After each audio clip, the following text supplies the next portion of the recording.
Alright guys, so like I said, I'm going to talk about the second video now. If you guys haven't seen the first one, go check it out.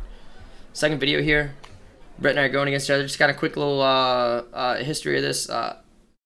Hats off to Brett. You know, he's a very, very tough dude. Very, very nice guy. Him and his whole team, very friendly. I like those guys a lot. I talk to Brett at like every tournament we go to, and Brett just kind of reached out to me and asked if he could have a match with me, and I was like, you know, and I love grappling.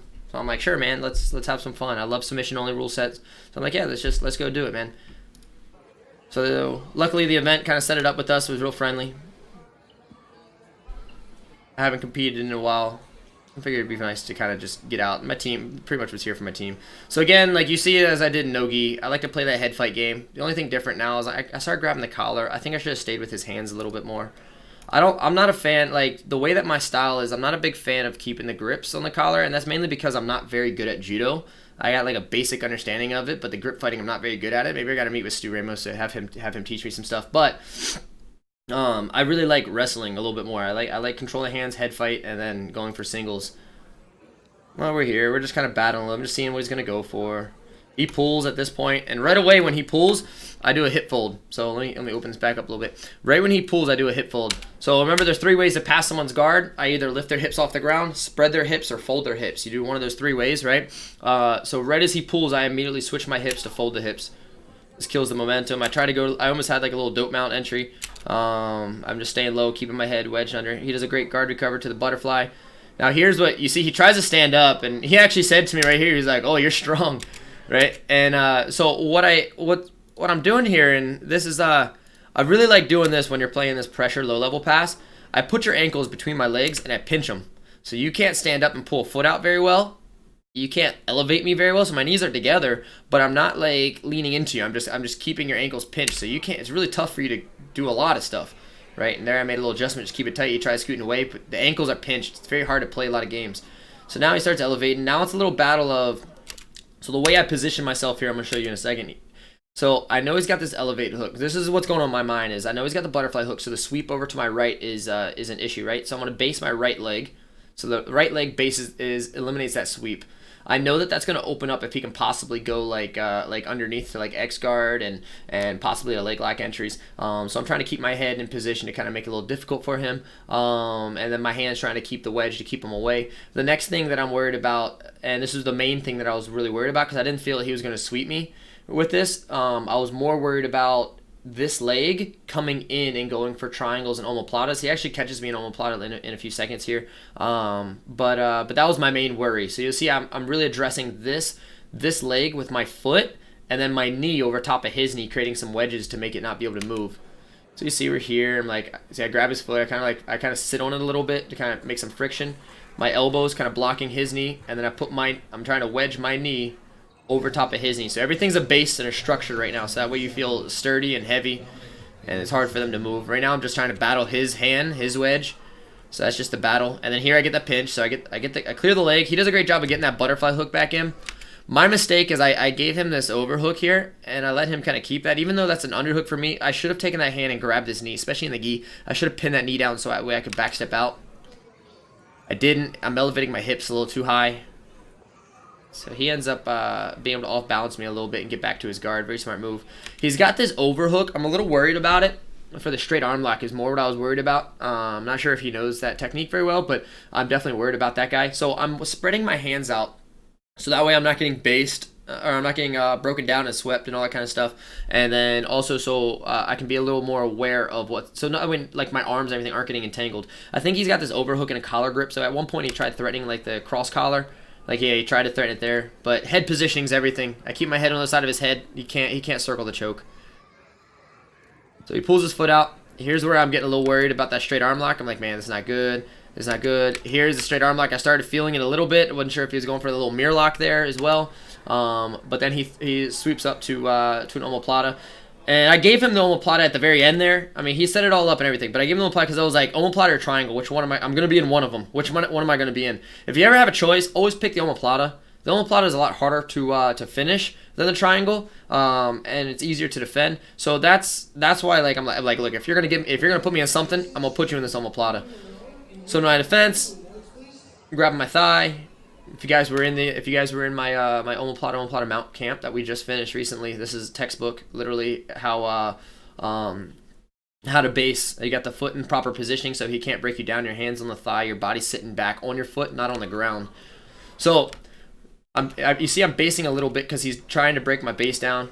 I think what he could have done differently is kept a triangle of the legs to reinforce this leg. So right now he just has his right leg that's attacking my shoulder. But that's not enough. With my base and my foot here, what he needs to do is he needs to take this left leg, triangle his legs, and then instead of driving his pressure straight down at this angle where my base can battle that, he needs to pressure down and circle out. That way I'm going to have to put my hand down if he starts doing that. As you keep angling and circling, angles are your best friend. As you keep angling and circling, that's going to make me to have to adjust my hand and base, and it's more likely you can break me down or open me up for something else. But if you just try to one-leg it or whatever, it's just not going to work. So remember when you're in the omoplata camp, we talked about the D-pad sweep. The D-pad sweep. D-pad is on a controller. There's a little plus sign called the D-pad. So it's a 4-directional sweep. You can sweep forward, backwards, left, and right. Well, here I don't know if he knows the D-pad sweep. I don't know if he understands this sweep here. But what I'm doing is I decide to challenge him. So I have a very good stack. So you see I move my body over his head. So right here when my knee touches, see he tried to block it with his head. I think I caught him off guard. The stack was what made it a little difficult. When my knee touches, he's done. I think he may have thought about Granby rolling to the triangle or something, but he goes into a wrestling position. But very smart transition here for him to go to that underhook.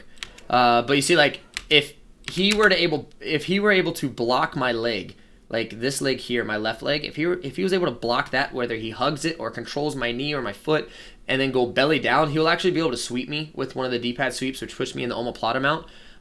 Which that DVD will be out shortly. Just gotta get done filming it. But I decided to challenge him and see if he knew it. And then from here, like I know I'm getting taken down. It's a good setup. I don't know what the hell I did here. I sat back and I just I don't even know. I just tried to butterfly sweep him and I kicked him past. I don't even know what happened. My brain farted and I was just like, oh whatever, dude. We're playing guard again. The foot on the hip. He's got that knee through. He's got to address my foot. He does it right here. He goes through with the shin cut, but he should have done it with a knee cut. With a knee cut here, what I would have done is kept the left hand on the collar or whatever you're grabbing. The right hand goes back to the foot, step the right leg back, put the foot between the leg, and step back over, and then he'd be able to shin cut around. That foot is what's stopping him. So he tries to transition the other side. So now he's got this here, but now my knee's what's blocking him. So now he's got this little wedge, and my foot actually being up from this staple pass. So when he goes to, so like right here, that foot on the hip, is what's blocking him from being able to finish his knee cut pass. He cannot knee cut pass with that foot there. So he has to address the foot. He transitions back and puts the shin cut in, or puts the knee cut, or the staple pass in. And my leg being up is a big key detail here for the staple, because what this does is this prevents him to flip his ankle out and go half guard. So I kind of keep it here so he can't finish the staple, and then I've got my right knee across his belly to keep him away, and then my hands are secondary. They're just keeping the bases and keeping the grips away. So you see, like I'm able to push that knee back, and then he sits down. We sit up. I'm just getting a good collar grip. Make sure you can't break it. I notice he's kind of sitting real back on this grip break, so I just push him over, except top. I'm not sure if he actually wanted to play the bottom or not. I think he was pretty comfortable with it. So I pitch my knees again. I'm like, all right, let's play this game. Back in the same spot. So here I'm setting up. I did this in the no-gi match. I did it again in the gi. I'm setting up my X-Pass grips. So I take my right hand here. I grab the collar. I get my left hand on the knee. A lot of people don't see the X-Pass from a low-level position. They expect you to play a smash game, especially if you're always playing a smash game. This is why I'm a firm believer in, I tell everybody, like, learn how to pass low and learn how to pass high.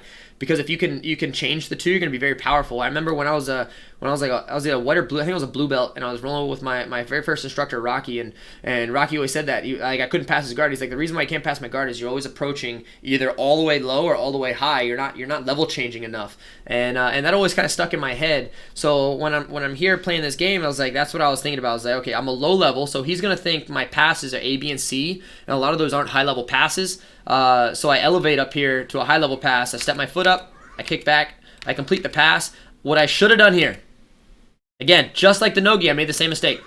And it's because of the past couple years I've been worrying a lot about like low level passes instead of high level passes. I should have shuffled more to my right to conceal his hips and pull that right collar back, that right hand back, to be able to stop him from rolling away, which creates like a modified seatbelt. Instead, he went. I tried to see if I could swing into some kind of arm lock. He hit his arms. Smart transition. We just kind of rolled around. I'm stepping over his foot to make sure he can't like move very fast. It slows him down a little bit. Gives me a little De La Riva grip. Make sure you're getting a good deep collar grip. Just don't want to break the grip here. So we're kind of just seeing what's up. Pushing his thigh. He's stuffing my leg. Very smart.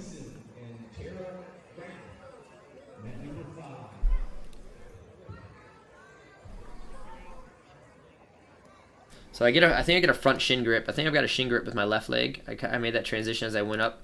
I like this a lot. Yeah, you see, yeah, I put it in. So anytime I'm playing this sit-up guard, I like to have that left leg butterfly hook on the shin. Play a little shin guard. It allows you to kind of enter single leg X and X guard and elevate the knee cut. And that's what happened. As he came here, I was able to keep my butterfly guards to elevate. It allows me to get back into a good position. He's trying to hip switch to the dope mount.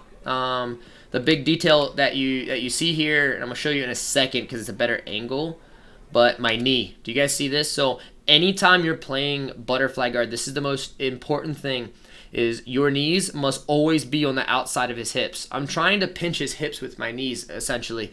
But you always, if he can get his body on the outside of my thigh, he collapses my hips and actually gets that hip fold type pass, the thing that I was going for in the very beginning over here, right? But you see him in a couple times. He tries to hit that pass, actually. Right there, he's trying to hip switch for it. So he's going, he tries it that side, he tries it right there, he's really close, he's on the outside of my knee, but I elevate my arm up, which is able to like allow me to create some space and get my knee in. And then I'm gable gripping to keep his shoulder down. So what this is doing, this grip here, is primarily, I mean, sure there's some attacks off it. My main thing that I want it for is he can't create much of a disconnect when I'm keeping his shoulder down, which makes it harder for him to hit that hip switch because his body is more of a connection for me. It allows my knees to stay a little tighter. You can't really see it. You can see it through the gi, but that's my knee on the side of his hip. I mean, he's very, very, very close to folding that hip over, but that shoulder is what's kind of slowing him down and making it difficult. So there, I just redirect him to the other side because he was starting to beat that knee. So I put the opposite hook in, redirect to the other side. So now he has to beat this top knee here. He kind of sits down. I'm not sure if he just accepted that or he was trying to do something, but I think he may have just kind of fell over a little bit. So here's where I triangle my legs, and here's where I felt very confident when we got this. Well, not just yet. I was chest to chest is good. The triangle my legs, I'm doing this because that way there's no guard recover. So when I'm in half guard, there's two main things that I'm thinking about. I want a chest connection, and then I want to neutralize the guard recover. So I'm triangling my legs to create enough friction here to pinch his legs. So there's no way that this guy is able to go deep half. There's no way that this guy is able to elevate me very far. There's no butterfly hook. There's nothing. He's pinned. Like, he can't push me away very far. He's really, really pinned. So now, like, I don't have an arm under his head. I'm reaching back for his wrist. He kind of hides his hand a little bit. I think I was thinking about a Kimura, but I think he may have identified that as well. I'm trying to go under his head. I'm entering like the top part of his head, and he's really good at keeping his head down. So it's really tough to enter the top part, so you enter behind the neck. So that's where I'm able to, you see me trying to dig my hand under, try to lift his head, not working. And then I slide my hand under his neck, which I'm able to, you see me inching my hand through. I've got shoulder pressure, but because he's so tight, I'm not able to get like a good enough shoulder pressure that I like. So the luxury of the gi, feed the lapel. One of my students and friends, he was asking, he's like, were you trying to set up some chokes with that? And I was like, no, not really. I was like, I'm primarily using this for positional control. That's all I want it for. Brett moves very well in the half guard. As I realized right off from the bat, he really liked to play that butterfly hook game. So this right here really kills his shoulder. It traps his shoulder to the ground. So I'm not using it for a choke. I mean, maybe eventually if the time would come, I would have gone to it, but I'm just using this for pure dominance at this point. I know he's feeling my weight, so that's where I'm just take my time. So I open my triangle, I go to make my pass, and here's where butterfly hooks. So you guys have seen me talk about this before in class. If you've taken classes with me, or we talk about butterfly hooks. If you're going to kill butterfly hooks, you have to kill them two ways. You either pull the leg down towards you, or you push the leg out. You can't let the knee be in line with the hip. If the knee is in line with the hip, the butterfly hook is extremely powerful. If the knee is extremely widened out, the foot is nearly irrelevant. And if the leg is fully closed in, then it's a hip fold pass, kind of like what Brett was trying to do to me earlier, like I was talking about, right? So here's where, when I was in half guard before, and I told you I should have grabbed that knee earlier in this video, and I did it in no-gi, I believe, it was the same thing. This is exactly the same scenario. I just decided now that I solidify this upper body, I don't need my left hand. So that's why I put my hand on the knee. So I widen it. My knee's not up yet. I'm about to bring my foot to his butt to hide my foot so there's no like lockdown stuff. He's ready for this butterfly hook. He's set to play it. I can tell he really likes to play the butterfly hook from the half guard. But the widen of the knee, and it's really the angle of the shin and the knee, which I can do a video on that for you guys at some point, but maybe I'll do that this week. I'll set a video, put it up on the Facebook page. If you guys haven't liked that yet, it's Simplicity Jiu Jitsu. Just go ahead and give it a like. You get all kinds of content and stuff.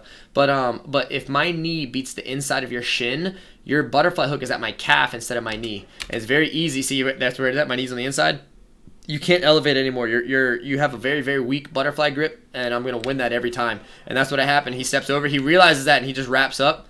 Now, once you step over the ankle, every time I mount you, my rule for mounting, anytime I mount you, I will never mount you unless I can isolate your arms. The only time I will mount you when I cannot isolate your arms is whether it's self-defense and I can punch you in the face, or if you're just really exhausted, or I just feel that much more superior than you. Okay, so right now my knee's going down. I'm gonna isolate this near side arm, and I'm doing that, and I'm still holding the lapel, by the way. But I'm gonna isolate this near side arm because he needs this elbow to finish his elbow escape. So I'm isolating everything. My knee is pushing into his hip, so I'm really elongating that that section, that side over there. As I'm isolating this arm, I'm driving this guy up. I'm keeping my hips down. I'm not on my knees. I don't have to worry about my right side. A lot of people get up on this knee, and that takes your weight off your partner. You don't need to be up on that knee. He can't do anything over there. I'm not worried about that at all. I'm worried about this side. This is the side. In order for him to do anything over here, he has to open his legs, which allow me to tighten my feet. So you'll actually see that at some point. I think he tries to do that. So right now I'm walking up a head and arm choke. Just keep my pressure, just taking my time, keeping my chest low, little subtle movements, little adjustments, using your chest, using your chin. I'm here. So here, finally, like, he opens his legs. His legs were open. He realized it really wasn't, like, he had to let that go. He realized that he had a danger that he had to worry about, which was his arm. I crossed my ankles under here because I'm so focused on this upper body. I don't want to leave anything open where he can try to finish his elbow escape. As long as I can keep a closed wedge here, in order for him to escape, he has to break this. And he realized that. I think he started stepping on my ankles at one point. He tries to bridge and see if he can get his arm away. So what I'm actually doing here, typically in most head and arm chokes, because what I finished him with was a head and arm choke, but with a one hand, and my other hand was based on the ground. And that's why his bridge wasn't powerful, is when I had the head and arm choke, my hand was based on the ground, so we bridged into a base. Now my hand, I try to cup your shoulder, and I always try to finish my head and arm chokes from the mount. If they can't be finished from the mount, then I will exit to side control and then try to finish you. And from side control, that's when I would do it with my proper gable grip and finish things up. Which again, maybe I do another video on that, because that's I got some really good details about how to finish that head and arm choke that have been helping out with guys with long arms that have trouble. But I can hear, like, he starts making the noises a little bit. He's stepping on the foot to try to break this, and I mean, this is tight. He does his last ditch effort to kind of push. I mean, his best route right now, if this isn't what his best route is, he's got to elbow escape. He has to elbow escape this side. It's just really hard with that shoulder pressure and that compression. It's like his best route, man. Or to try to pull his shoulder closer to the ground. It's a really, really tough position. He let it get a little too late. And then he tapped. I apologize here. Like, he did like a little tap. I didn't let go because, like, I wasn't sure if that was like a tap or not. And then he did the second tap, and I was like, okay, that's him.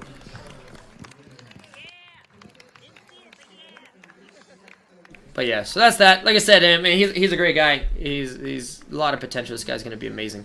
There's guys like this, I wish like I can invest a lot of time in and really help him improve. I feel like he's got the same game as me. Like, we're similar styles. Like, we both play that butterfly hook game. So it's really cool to see that style kind of immerse in other people. But it's great, man. I mean, he's a nice guy. So yeah, so a head and arm choke, one arm choke. Guys, if you haven't watched the other video of the Nogi one where him and I went, go watch that. It had a little bit about leg locks in there as well, and that one was finished with some back control stuff and a little bit of Kimura system as well. Thank you, guys.